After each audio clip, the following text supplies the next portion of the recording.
ಕರ್ನಾಟಕ ಕಾಂಗ್ರೆಸ್ ನಾಯಕರ ದೆಹಲಿ ಹೈಕಮಾಂಡ್ ಸಭೆಯ ನಂತರ ಹರಡಿದಂತಹ ವಿವಿಧ ರಾಜಕೀಯ ಊಹಾಪೋಹಗಳಿಗೆ ಎಸಿಸಿ ಪ್ರಧಾನ ಕಾರ್ಯದರ್ಶಿ ಕೆಸಿ ವೇಣುಗೋಪಾಲ್ ಸ್ಪಷ್ಟನೆ ನೀಡಿದ್ದಾರೆ. ಸಭೆಯಲ್ಲಿ ನಾಯಕತ್ವ ಬದಲಾವಣೆ ಅಥವಾ ಇತರ ರಾಜಕೀಯ ಚರ್ಚೆಗಳು ನಡೆದಿಲ್ಲ. ಕೇವಲ ಮುಂಬರುವ ಚುನಾವಣಾ ತಯಾರಿಗಳ ಬಗ್ಗೆ ಮಾತ್ರ ಮಾತುಕತೆ ನಡೆದಿದೆ ಎಂದು ತಿಳಿಸಿದ್ದಾರೆ.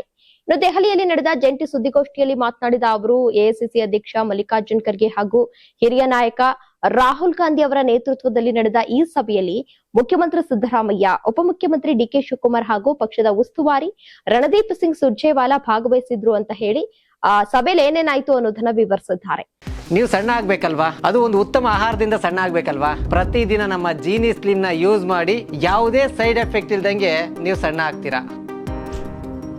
ಸಭೆಯಲ್ಲಿ ಮುಖ್ಯವಾಗಿ ಮುಂಬರುವ ವಿಧಾನಸಭಾ ಪರಿಷತ್ ಹಾಗೂ ರಾಜ್ಯಸಭಾ ಚುನಾವಣೆಗೆ ಸಂಬಂಧಿಸಿದ ಅಭ್ಯರ್ಥಿಗಳ ಆಯ್ಕೆ ಮತ್ತು ಚುನಾವಣಾ ತಂತ್ರಗಳ ಕುರಿತು ಸುದೀರ್ಘ ಚರ್ಚೆ ನಡೆದಿದೆ ಎಂದು ವೇಣುಗೋಪಾಲ್ ತಿಳಿಸಿದ್ದಾರೆ. ಇದರ ಹೊರತಾಗಿ ಯಾವುದೇ ರಾಜಕೀಯ ವಿಷಯಗಳು ಅಥವಾ ನಾಯಕತ್ವ ಬದಲಾವಣೆ ಕುರಿತು ಚರ್ಚೆಯಾಗಿಲ್ಲ ಅಂತ ಹೇಳಿ ಕೆಸಿ ವೇಣುಗೋಪಾಲ್ ಸ್ಪಷ್ಟಪಡಿಸಿದ್ದಾರೆ.